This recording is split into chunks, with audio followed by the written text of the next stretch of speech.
Shooter ফয়সলকে হাদিরে যে খুন করছিল ওর জামিন করানো যে আইনজীবী মন্ত্রী সভায় জায়গা দেওয়া হয়েছে।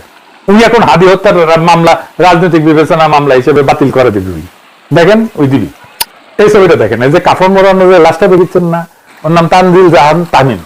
চুয়েট থেকে পড়াশোনা করছিল, ইঞ্জিনিয়ার, দীপ্ত টিভির কাজ করতো। তার একটা জমির মালিক ছিল তামিমের পরিবার। সেই জমির উপরে ডেভেলপার দিয়ে একটা ভবন নির্মাণ করে 9 তলা। ওই ভবনে 27টা ফ্ল্যাট ছিল। প্রত্যেক জমির মালিককে 5টা করে ফ্ল্যাট দেওয়ার কথা ছিল।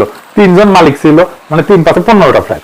কিন্তু জমির মালিক এই নিহত তামিমের বাবাকে 2টা ফ্ল্যাট দেয় মাত্র, যেহেতু তার 5টা পাওয়ার কথা ছিল, 3টা ফ্ল্যাট মেরে দিচ্ছে। এই নিয়ে ঝামেলা হয়। 10 অক্টোবর 2024 20-25 জন ডেভেলপার কোম্পানির দুর্বৃত্ত সিসি ক্যামেরা ভেঙ্গা তানজিলের উপরে হামলা চালায়। গুরুতর আহত অবস্থায় দেওয়া হলে চিকিৎসক তাকে মৃত ঘোষণা করে। এই খুনে ডেভেলপার কোম্পানির নাম জানেন? এর নাম প্লেজেন্ট প্রপার্টি।